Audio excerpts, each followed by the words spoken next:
I want to move to some other news we have here. After this high stakes, of course, Canada-U.S.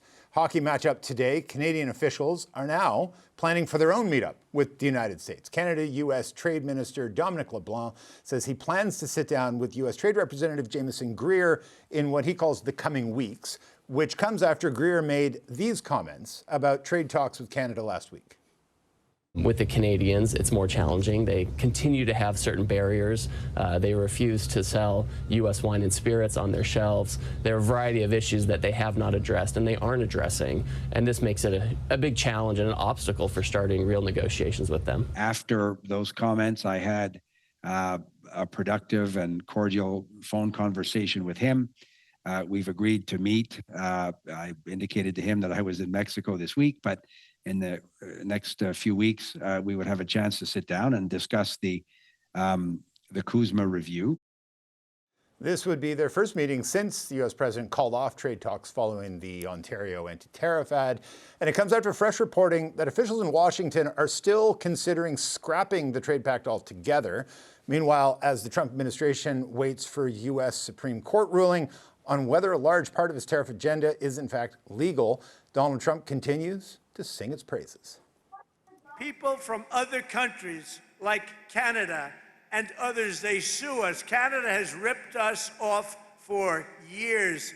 Not anymore, they're not. And I'm waiting for a decision from the Supreme Court. Can you imagine? So, I mean, it was sort of an offhanded comment that LeBlanc made yesterday that they're going to be talking, and I started scrambling to find, is this in fact the first time they will have had formal talks?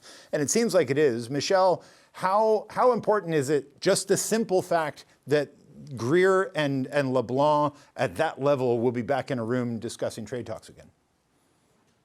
Well, I think it's always constructive if they're in a room together. I would suspect that behind the scenes there has been other communication, whether it be by text or phone calls in between.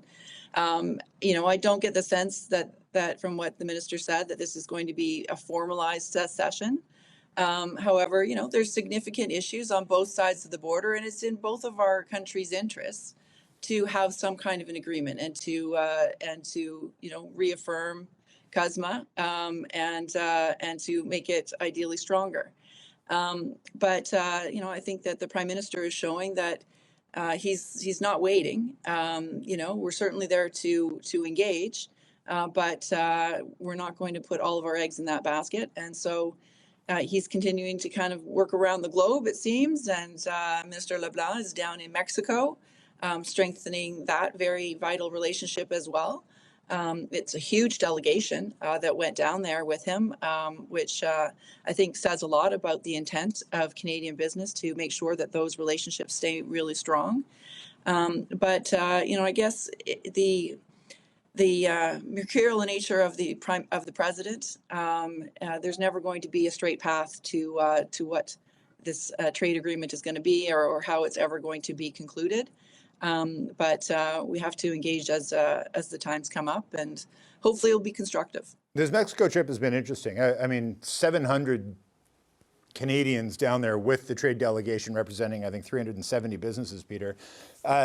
Meanwhile, Jamieson Greer's line that he said in that clip, that a big challenge and obstacle to restarting these talks with them is like that we're not selling American booze on some shelves in some provinces. Aren't those things that we should be talking about in a negotiation rather than giving up to start a negotiation? Absolutely right, Peter. And I agree with much of what Michelle has just said. Dominic LeBlanc is a very clever, savvy politician. It's not lost on anybody that he's responding to allegations of unfairness about Canada from a seat in Mexico, where Canada is moving forward with fortifying their trade with Mexico. While the president and others rage on, Canada is doing the right thing. We're looking to diversify and fortify trade agreements. The comprehensive economic trade agreement we have with the European Union, which is over 400 million people, by the way. We've got agreements in the Asia Pacific. We have lots of other places to sell Canadian goods, but we do need to get on with it. Having the agreements is not enough. It's like having a great car that you don't drive. And so I believe that these discussions are happening, in some cases quietly, hearing the ministers say that they had cordial and constructive discussion, that's fine. Keep in mind, Peter, though, this renewed agreement discussion that will be happening is mandatory. This is not something that the Americans have brought about. There was a 6-year term that's coming to an end in June. And by the way, it's worth mentioning again that it was President Donald Trump that signed the last agreement.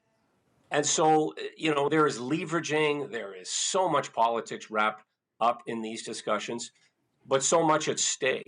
And so we need to engage on every level. We have a new minister, not a new minister, but a minister dedicated specifically to the file. We have a new ambassador. And of course, we have now a trade negotiator in Janice Charette, who brings tremendous experience and acumen to the file. And so it's coming together, hopefully. But the wild card, the joker in all of this, as we all know, is the president himself. And those negotiating on his behalf, past, present, and future, are going to mirror his intentions and his words. So that is, it puts Canada in a very, very difficult position as we move towards the official negotiation that gets underway in earnest in June. It's worth noting that official negotiation is mandatory. It does bring an end to the first stage of CUSMA, USMCA, whatever you want to call it. But that deal does not terminate at the conclusion of those. The termination would be 10 years hence. All this is a renewal process that they could do the nuclear option of opting out. We'll see if the president wants to do that. But there is no 6 months notice, Peter. If I'm you not need mistaken. 6 months notice to opt out completely. And as we saw at the USTR hearings in the fall, there's almost unanimity among American businesses that they want to see this continue. Shachi, how do you manage that part of the file? Because I think we know time and again, the people that go on TV and tell the president that he's wrong suffer. The people that can sort of nudge policy along and get his ear and get a phone call to Howard Lutnick are the ones that seem to be able to make a difference. What kind of environment is Mark Wiseman, now Janice Charette, and in a couple of weeks Dominic LeBlanc heading into in these talks?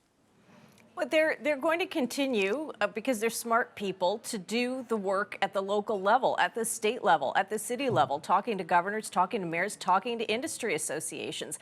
Just because Donald Trump is hell-bent on the ugliest economic divorce doesn't mean that both parties have to continue to co-parent and keep talking to each other. And that's what Dominic LeBlanc is doing. That's what Greer is doing. I think it's telling that even when Greer's trying to talk tough or talking tough, sure, it's tough talk, he's demonstrating the pain points. He's giving away the pain points. They're still ticked off about those liquor sales. That's because there is an effective lobby among liquor producers, manufacturers, and sellers in the United States saying, hey, fix this because we can't get our product and this is killing us in Kentucky. This is killing us in other markets. So it's the non-glamorous, non-romantic, boring work of continuing to make the case to people on the ground in the United States. And in the United States, and we know this from the polling that we do in the U.S., they're not,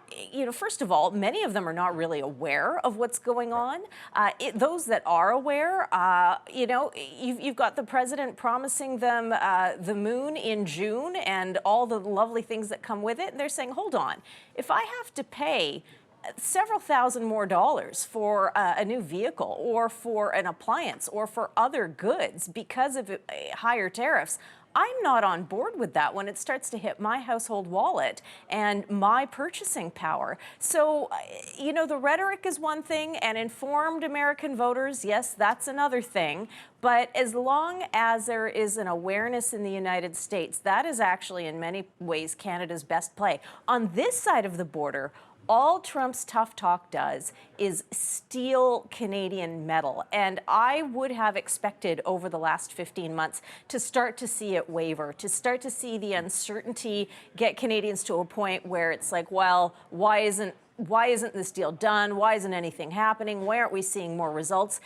When Canadians understand that so much of this is just based on the mercurial nature of Donald Trump, it steals their mettle. It gets them behind Mark Carney. We've seen this over and over again where vast majorities say, well, when it comes to trade talks, we should be taking a very hardline approach, which doesn't help those negotiators from the U.S. side get what they want, because Canadians are in no mood to yield.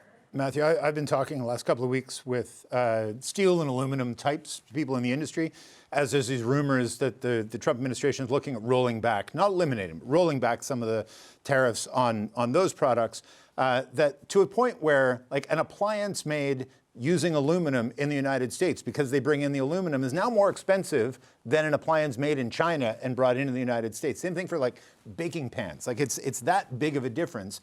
Does the economic reality at some point start to ring home and affect change in this Trump administration? Well, you want to hope so, because these are policies from a time of mercantilism that are being applied in the 21st century, right? So like it's hard to square that circle, but there's a few interesting things. One is, I think, in the clip we played of him at the top of this particular conversation, he mentioned the Supreme Court. And dare I say, I detected maybe a bit of worry about that, right, where that conversation is going to go. You look at granted it's a symbolic gesture, but the fact that Congress finally showed a bit of a pulse and had some Republicans come on board, that's right, in terms of the Canadian context in particular. We're talking about the alcohol sales too. It's kind of interesting because you mentioned steel and aluminum, but this, not only should this not be a kit that's played to even negotiate, it should be part of negotiations. It's also something that Canada's doing in response to American actions, right? Like it's being referred to by these folks as if it's something that's always existed and that they're just annoyed at, and that somehow they're the hero in that story. But one thing that's kind of interesting, and I don't have an answer to this, it's more an observation, is Jamieson Greer is not really a very loud or prominent voice in this conversation. Certainly from a media perspective, obviously the president, it goes without saying. Howard Lutnick, Scott Bessent, the Treasury Secretary, those are a lot of the voices that tend to be louder, dare I say more obnoxious. The ones that, if I go see my family for Christmas dinner, they will know those names around the table, right? Yep. So I don't know if that's a negative or a positive. I don't know if that's an adult in the room thing, or if that is a bottom of the ranking, so to speak, in terms of the influence. It's not clear to me, but I do find it notable that that's a voice that we're now hearing a little bit again. From Jamieson. Correct, exactly. So what does that all mean? I mean, look, you look at Minnesota, the awful events that took place there and the horrible tragedies of people dying. But what you did see was an inept, but a pullback, inept though it may have been, and ham-fisted by the president. So as much as I feel like every time we feel optimistic that some kind of rationalizing is going to happen, and then it doesn't, the fact is that there have been a few examples where maybe there's a bit of light at the end of the tunnel and that sort of thing. So it's hard to say. It's so unpredictable, but it's something there. For sure. Michelle, this New York Times reporting today that they really want to split this into a bilat with Mexico, a bilat with Canada. Take aside the mechanism of how they do that, because I don't understand how they think they could do that. How bad would that be? Is that a line in the sand for Canada? We're certainly lobbying in Mexico for this to very clearly remain a trilateral agreement. Well, I think things are so interwoven that, even, you try and set aside how you would do it, but that is kind of the most consequential part of this whole thing. It's so interwoven now that I don't know how you do separate it, and what it could possibly look like afterwards. I think that there was a lot of change and a lot of shifting in terms of the Canadian economy to be able to accommodate and to kind of build out based on this trilateral pact. And so, there would be a lot of, consequence back here in Canada in terms of what that would mean for workers and for jobs and for potential dislocation of different companies and things like that. I think that the United States probably wants to play us off against Mexico, right? They feel that they're in a power position.